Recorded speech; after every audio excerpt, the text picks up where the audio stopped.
오늘 본문 말씀은 한번 보면은 이해하기가 조금 어려운 말씀입니다. 그래서 같이 좀 살펴보기를 원하는데요.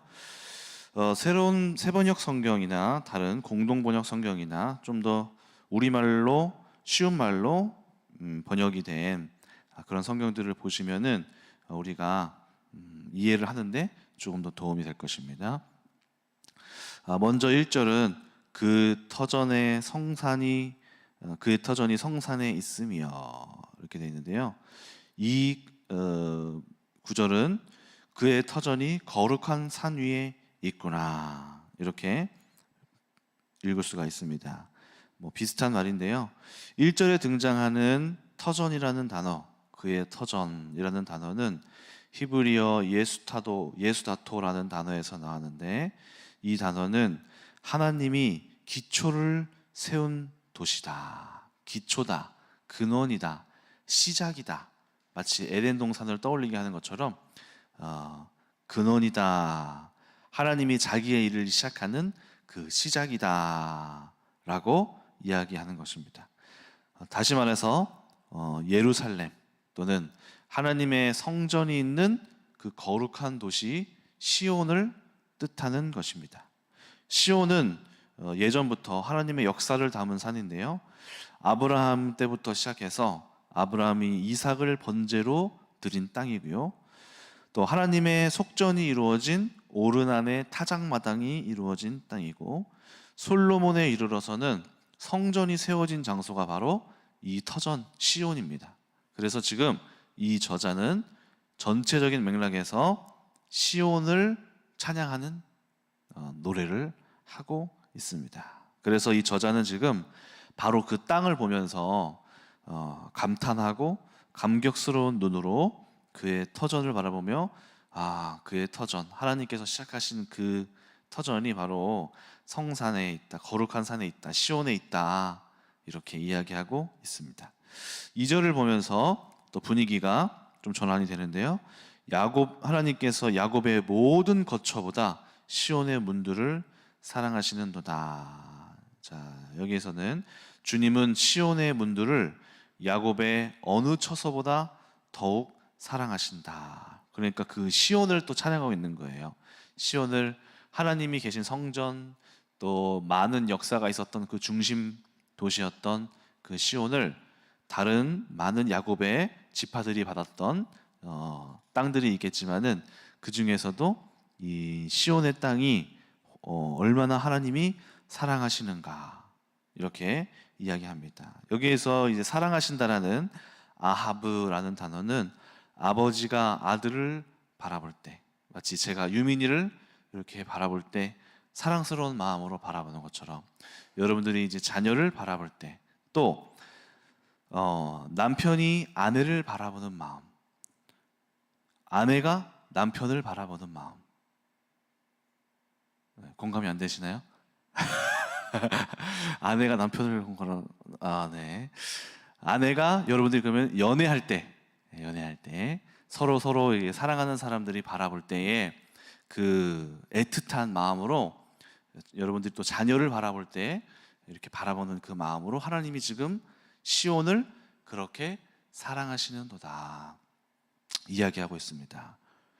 3절을 보니까 같은 맥락에서 그대로 비슷한 표현을 또 하고 있습니다. 하나님의 성이여 너를 가리켜서 정말 영광스럽다 이렇게 말합니다. 그 성을 바라보는 것만으로도 하나님의 창조의 능력을 느끼고 있는 것이죠. 4절을 보니까 라합과 바벨론 이렇게 이야기가 나오는데요. 라합이 등장해서 기생 라합인가? 이렇게 우리는 생각할 수 있는데 그것이 아니고 뒤에 쭉 보면은 블레셋, 두로, 구스 이런 얘기가 나오잖아요. 그러니까 이 라합도 지명이겠죠. 여기서 나타난 지명은 애굽의 신화에 등장하는 바다 괴물 중에 라하브라고 하는 괴물이 있다고 합니다. 그러니까 여기서 그것을 이제 지칭해서 하는 말이니까 애굽을 뜻하는 것이죠. 그래서 애굽과 바벨론과 블레셋과 두로와 구스여, 이것들이 거기에서 시작되었다. 그러니까 여기서 말하는 거기는 어디죠? 시온이죠, 시온. 그러니까 여기에서 지금 본문에서 이 저자는 뭐라고 말하나요? 그 하나님의 속한 나라가 아닌 오히려 하나님을 대적하는 나라인 바벨론도 그렇고 애굽도 그렇고 블레셋 다 우리가 구약 성서에 보면은 이 이스라엘과 싸웠던 나라잖아요, 그렇죠? 이스라엘과 대적했던 나라고 하나님이 없다 막 이렇게 하고 언약궤를 훔치고 이런 나라잖아요. 그런데 이 나라들도 결국에는 그 시온에서 시작되었다라고 말할 것이다. 그러니까 지금 이 본문 내용은 결국에는 나중에 모든 민족이 하나님께로 돌아오고 또 이 민족들도 결국에는 이스라엘 때문에 하나님에게 서게 되는 그런 이 시온을 통해서 다시 태어나게 되는 구원을 받게 되는 역사가 일어날 것이다라고 선포하고 있는 것입니다. 비슷한 맥락에서 또 5절도 보면 시온에 대하여 말하기를 이 사람 저 사람이 거기서 났다라고 말하니 지존자가 친히 시온을 세우리로다. 그래서 반복되는 4절 시온에 대하여 말하기를 이 사람도 시온에서 나왔고 저 사람도 시온에서 나왔고 모든 사람이 구원의 손길이 바로 이 시온을 통해서 구원의 은혜가 퍼져나갔다라고 말할 것이다. 이렇게 말하는 것입니다. 또 6절을 보니까 여호와께서 민족을 등록하실 때에는 그 수를 세시며 이 사람이 거기에서 났다라고 하는도다. 고대의 승전국들이 뭐라고 어떻게 하냐면은 새로운 나라를 정복했을 때 그 민족들을 정복한 다음에 어떻게 했을까요? 그 사람이 어떤 사람인지 다 등록을 했을 거 아니에요, 그렇죠?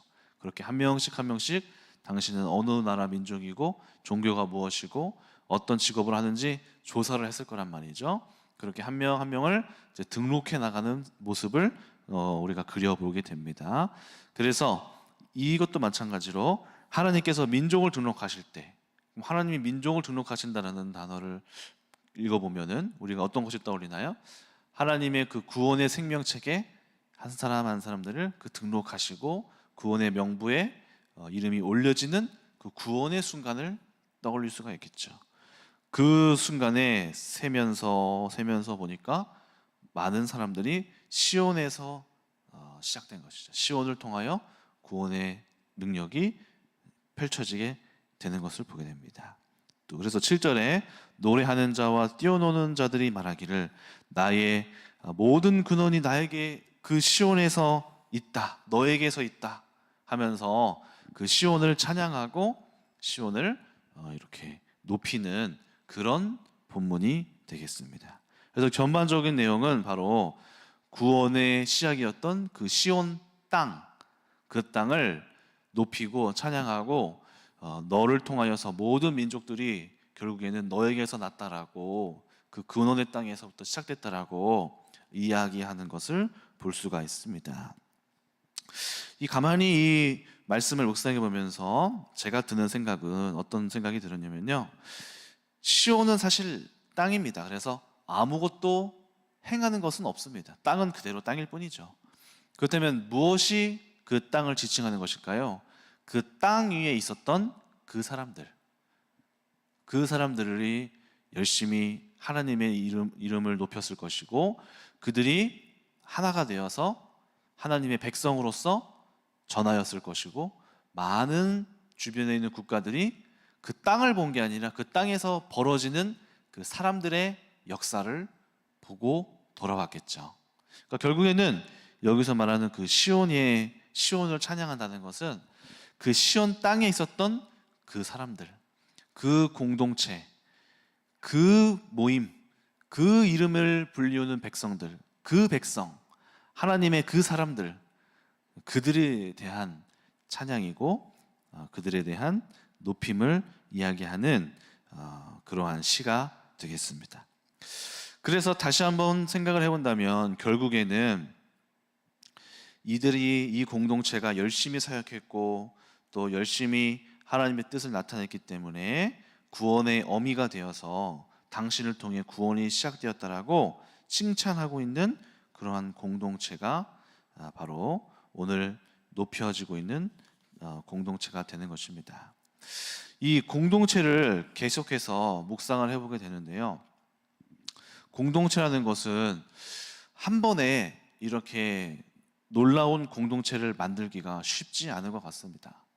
가족 공동체도 우리가 이제 부모님들의 입장으로서 이끌어가지만은 우리 뜻대로 되지 않는 것이 이 작은 공동체마저도 우리의 뜻대로 되지 않습니다.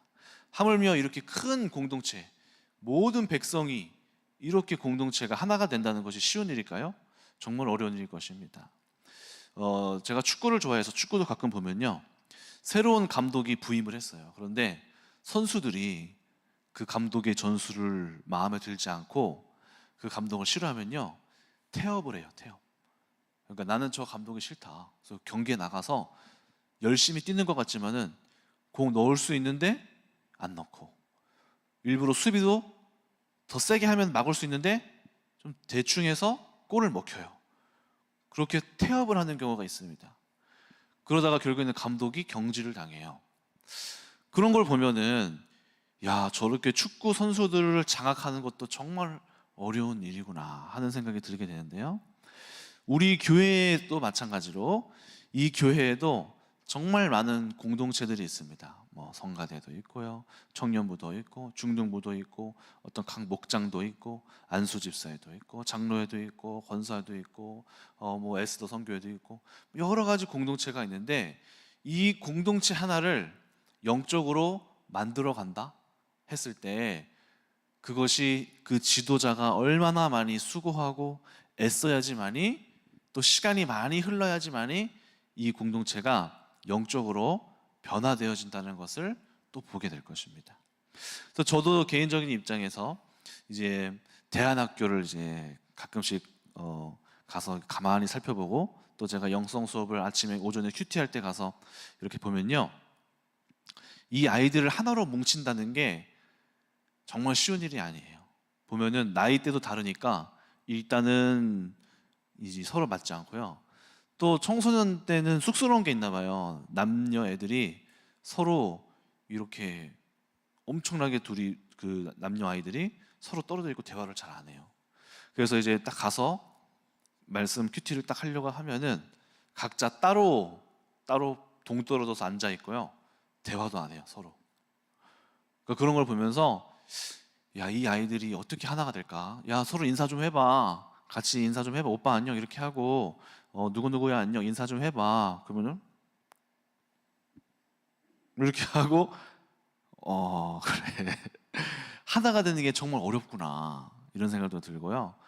그래도 감사하게도 이제 뭐 이바울 강도사님이라든지 체육 시간 이런 게 있어요. 그러면은 그때 이제 저희는 볼링장을 간다든지, 딱 마땅히 체육 시설 할 게 없으니까, 아니면은 보드 게임방을 가자. 그래서 같이 가서 또 깔깔거리면서 자기들끼리 또 웃고 또 와요. 왔대요. 재밌었대요. 아, 그러면은 아, 다행이다. 이렇게라도 조금씩 조금씩 마음의 문이 열리는구나. 그런데 참 쉽지가 않구나. 이런 생각이 또 듭니다. 또 청년부도 제가 이제 부임해서 딱 처음에 왔을 때, 이 청년부가 굉장히 또 낯설었어요. 제 입장에서는 낯설었고, 또 보면은 자기들끼리끼리 있는 조직들이 이렇게 있어요. 그룹이 형성돼 있어요. 그래서 내가 굳이 여기에서 잘 있는데 저 그룹에 굳이 가야 하나 하는 이런 모습들 때문에 하나가 되게 하는 것이 정말 어렵더라고요. 그러나 그럼에도 불구하고 이 교회라는 공동체는 어떤 공동체가 되어야 될까요? 하나님을 향하여서 완전히 묶인 공동체가 되어야 합니다. 축구를 좋아하는 공동체는 축구로 묶여요. 사람들이 각자 삶에서 있다가 축구 하나로 묶이는 거예요. 또 뭐 어떤 뭐 오토바이 가는 걸 좋아한다 그러면은 다 사람들이 다 다르고 성별도 다르고 나이도 다른데요, 그거 하나로 묶이더라고요. 교회 공동체라는 것은 무엇일까요? 교회 공동체라는 것은 하나님으로 하나가 되어서 꽉 묶인 공동체입니다. 오늘 우리도 여기도 마찬가지면 뭐 어떤 공동체일까요? 하나님이라는 이름으로 성령으로 묶인 공동체, 성령으로 묶인 공동체. 그래서 우리 공동체는 하나님을 사모하는 성령 공동체인 것입니다. 창세기 11장 보니까 인류가 흩어지게 됩니다. 말이 다르고 마음이 다르고 각자 그 모임에 있어서 목적이 하나님을 대적하는 것이기 때문에 하나님께서 파하셔서 그 모임의 공동체들이 흩어지게 됩니다. 그런데 사도행전 2장에 뭐라고 말하나요? 각 방언으로 다른 말들을 하는 사람들이 성령으로 하나가 돼서 같은 말을 하고 각 방언으로 말해도 한 가지 목적을 향하여 이야기해요. 그것이 무엇입니까? 바로 성령으로 묶인 말, 성령으로 하나가 됐을 때, 성령으로 강력한 경험을 하게 될 때 우리가 각자의 삶이 다르고 나이가 달라도 성령으로 하나로 묶이게 되는 것이죠. 그래서 한 성령으로 한 성령의 세례를 받을 때 그 성령으로 하나가 되는 것이죠. 사도 바울이 이방 나라로 사역을 갔을 때에서 갔다 와서 보고했을 때 했던 말이 무엇이었냐면요, 저들도 성령으로 하나가 되더라. 성령의 일을 똑같이 하더라. 성령의 일을 하더라. 성령으로 말하고 성령으로 행하게 되더라. 은혜를 받더라. 성령의 은혜가 있더라. 성령의 기름 부으심이 있더라. 이렇게 얘기를 합니다. 그러니까 이 유대인 공동체들도 정말 그러냐, 어떻게 그러냐, 저들이 문화도 다르고 이방 나라가 아니더냐 할 때 성령으로 하나가 됐음을 인정하기 시작할 때 그들을 공동체로 받아들이게 되는 것이죠. 그러니까 그때부터 이들을 묶는 힘은 바로 성령 공동체, 성령으로 하나가 되는 거예요. 다른 취미로 하나가 되는 게 아니라 한 성령으로, 한 경험으로 하나가 되는 것입니다. 그래서 이번에 저도 이제 가만히 보기를 이번에 중고등부, 청년부, 수련회들, 초등부, 이 여름 사역들이 왜 중요할까요? 이들이 각자 다른 삶을 살아왔고 각자 자기의 다른 이 생활과 취미와 다른 직업들을 가지고 있는데요, 이들을 하나로 묶는 성령의 기름 부으심, 성령 세례를 받는 하나됨을 그 자리에서 같이 경험해야 되는 자리인 거예요. 그러한 맥락에서 이들이 하나가 되기 위하여서는 다른 걸로 하나가 될 수 없습니다. 이거를 게임을 해서 그건 하나의 일부일 뿐이죠. 정말로 이들이 어떻게 진정으로 하나가 될까요? 바로 한 자리에 모여서 한 성령을 받을 때, 함께 모여서 그 하나의 성령을 받을 때 하나로 묶이게 되는 것입니다. 그래서 그 자리가 바로 공동체가 하나님을 체험하고 같은 하나님을 높이고 같은 하나님을 경험한 그 경험을 위하여서 우리가 수련회를 가고, 사도행전 2장에 나타났던 각 지방에 따라 다른 모습을 가졌던 사람이 하나가 될 수 있었던 것도 바로 그 한 성령을 통한 하나의 성령에 대한 체험, 이것이 그들을 하나로 묶게 한 것이고, 사도 바울의 사역도 가서 기도할 때 그 성령을 받았던 것이기 때문에 통하게 되는 것이죠. 그래서 참 놀라운 것이 우리가 여기에서 한국에서 예수님을 믿지만요, 미국에 있는 사람, 저기 아프리카에 있는 사람, 중국에 있는 사람 가서 대화를 하다 보면은 통하는 게 있어요. 왜 그럴까요? 한 성령으로 우리가 하나가 되었기 때문이에요. 그 성령의 이야기를 하고 그 하나님의 이야기를 할 때 우리는 하나가 되었음을 알게 되는 것이죠. 그것이 없이는 우리는 하나가 될 수 없습니다. 그래서 우리 공동체는 어떤 공동체가 될까요? 다른 것은 다 달라도 우리를 묶게 하는 것이 있다면 바로 성령으로 하나가 되어야 합니다. 그래서 그러한 사역을 이번에 여름 수련회에서 하게 되는데요. 그래서 여러분들이 지금 여러분들도 우리 교회 아이들, 청소년들 보시면은 다 막 자기들 마음이고, 청년부도 보면은 자기들의 삶이 있고 막 직장을 향하여 달려가고 있는데요. 이들을 어떻게 묶을 수 있을까요? 성령께서 하나가 되게 하실 때 비로소 하나가 될 수 있는 것입니다. 그러므로 여러분들이 이번에 수련회를 위하여서 많이 기도해 주셔야 됩니다. 하나님 역사해 주십시오. 하나님 이들이 이 수련회를 통하여서 하나가 되게 하여 주십시오. 그냥 친밀해지는 하나가 아니라 성령으로 하나가 돼야 돼요. 성령으로. 그것이 없으면은 그냥 또 흩어지는 거예요. 그냥 침묵일 뿐입니다. 그러니까 성령으로 하나가 되게 해주세요. 같은 성령을 받게 해주세요. 이렇게 꼭 반드시 기도해 주시기 바랍니다. 두 번째로는 이 공동체 안에 공동체를 잘 이끌어 가려면요, 성령으로 하나가 되게 하는 것, 그리고 공동체 안에 흐르는 미묘한 불신앙을 제거해 가야 합니다. 그래서 공동체 안에 공동체를 잘 이끌어다 보면은 어떤 사람은 잘하는 사람이 있고요, 어떤 사람을 잘 못하는 사람이 있어요. 그러면 반드시 우리가 영적인 존재이기 때문에 이 연약한 사람의 그 불완전함이 꼭 드러나더라고요. 그래서 우리가 다 불편함을 느껴요. 이 사람의 그 미성숙함과 영적인 불완전함, 그것이 꼭 모난 것처럼 이렇게 보여지고 느껴져요, 우리가. 그런데 이제 저도 이제 공동체를 운영하다 이렇게 이끌다 보니까 교회 안에서도 청년들이 이렇게 운영하다 보면은 어떤 한 청년이 조금 세상으로 막 나가면서 막 이런 모습을 막 보이니까 아이들이 이제 판단하기 시작하는 거예요. 아유, 저 사람 왜 저러냐? 저 사람 너무 세상적인 것 같아요. 저 사람 좀 이중적이에요.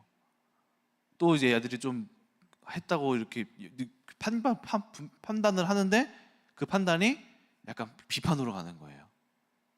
제가 보기에는 영적으로 아이들이 느끼는 게 맞는 것 같아요. 맞아, 니들이 느끼는 게 맞아. 얘가 지금 좀 그런 상태인 것 같아. 너희들이 잘 느끼네. 그런데 그게 어디로 가냐면 비판으로 가는 거예요. 비난하고, 아니 우리보다 신앙생활 더 많이 했으면 더 잘해야 되는 거 아니에요? 아니 이 사람이 청년부 목자기도 하고 뭐도 하고 임원도 하고 뭐 또 했잖아요. 이러면서 아이들이 이제 더 날카로운 잣대를 가져오는 거죠. 근데 제가 가만히 보니까 어떤 게 느껴지냐면은 불신자들한테는 관대하고 교회 공동체한테는 더 날카로운 잣대가 들이대어져요. 불신자들은 한없이 용서하고 한없이 받아들이면서 교회 안에 있는 사람들은 더 날카로워져요. 더 잣대가 세지고. 그래서 제가 이것들을 얘기했습니다.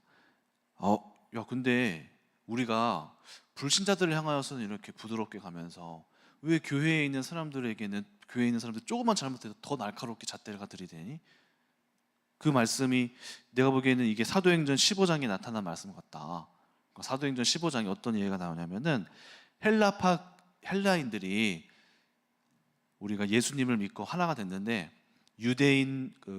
유대교 그리스도인들이 찾아가가지고 막 잣대를 들이대면서 더 지켜야 된다. 더 너희들은 이걸 안 한다. 너희들은 할례를 받아야 된다 하면서 계속해서 더 큰 잣대를 막 들이대면서 이들을 더 옥죄하는 것이죠. 그래서 제가 이러면 안 된다. 이러면 안 된다. 우리가 그 모습을 어떻게 봐야 될까? 이 사람도 연약할 수 있다. 이 사람도 넘어질 수 있다. 우리도 그럴 수 있다. 이 사람을 그렇게 보는 게 아니라 기다려주고 우리가 받아들여야 된다. 이렇게 얘기를 또 해줬더니 아이들이 그럼 맞는 것 같다 하면서 또 수용을 하더라고요. 그러니까 공동체 안에 누가 누구를 미워하고 또 시기하고 또 질투하고 이런 것들이 그 공동체를 결국에는 분열시키고 자꾸 깨트리는 것이죠. 그래서 이제 어떻게 이끌어가야 될까요? 그 공동체에 흐르는 그 불신앙의 요소들, 서로 간에 서로를 미워하고 오해를 만들어내는 것들을 콕 집어서 풀어주고 어떻게 해석해야 될까? 이것들을 어떻게 받아들여야 할까? 어떻게 예수님은 어떻게 품으셨을까? 라는 것들을 우리가 계속해서 상기시켜 줄 때 공동체가 점점 그 하나됨을 유지할 수 있게 되는 것입니다. 그래서 결국에는 이 공동체는 잘 만들어 가야 한다. 이 공동체를 성령으로 하나가 되게 인도해 가야 되고 불신앙의 요소들을 계속해서 제거해 주고 또 저 사람을 바라볼 수 있는 눈들을 계속해서 바꿔주면서 끊임없이 이 사역하고 말씀으로 바꿔주고 할 때 이 공동체가 오늘 시편 말씀에 나타난 말씀처럼 결국에는 정말 좋은 공동체, 이 시온의 사람들을 통하여서 많은 사역들이 행하여졌고 이들의 사역이 많은 사람들을 구원에 이르게 하는 너무나 좋은 그 공동체였구나. 이 공동체가 축복받으리로다. 이렇게 높임받고 사람들로부터 박수받고 하나님으로부터 인정받는 그런 공동체가 되어야 할 것입니다. 우리 공동체가 처음부터, 우리 교회 공동체도 마찬가지인 것 같아요. 우리 교회 공동체도 처음부터 멋진 공동체가 되기는 어렵습니다. 시간이 걸리고 만들어지는 과정을 거쳐가면서 우리 가운데 있는 수많은 공동체들이 이렇게 높임받고 사람들로부터 박수받고 우리 공동체를 바라보면서 하나님을 간접적으로라도 체험할 수 있는 그러한 성숙한 공동체로서 우리 교회에 있는 공동체들이 그렇게 세워지기를 예수님의 이름으로 축원합니다. 기도하겠습니다. 하나님 아버지, 오늘 시온은 이 시편 저자를 통하여서 높임을 받았습니다. 이 시온을 통하여서 많은 나라와 국가들이 또 돌아올 것이기 때문입니다. 오늘 그 시온은 그 땅을 말하면서 동시에 그 땅에서 살았던 그 사람들을 말합니다. 이 사람들이 하나님의 사람들이었고 성령을 알았고 하나님의 사람들이었고 하나님의 일을 하는 사람들이었습니다. 우리 교회 공동체도 모여서 각자 자기만을 위한 삶을 살아가는 것이 아니라 하나님을 따르고 하나님의 백성으로서 온전히 성령으로 하나님의 공동체로 세워져 가기를, 성숙한 공동체로 세워져 가기를 간절히 소망합니다. 우리 공동체를 다루어 주시고 우리 공동체를 성숙해 주시는 하나님의 은혜가 있게 하여 주시옵소서. 감사드리며 살아계신 예수님의 이름으로 기도드립니다. 아멘.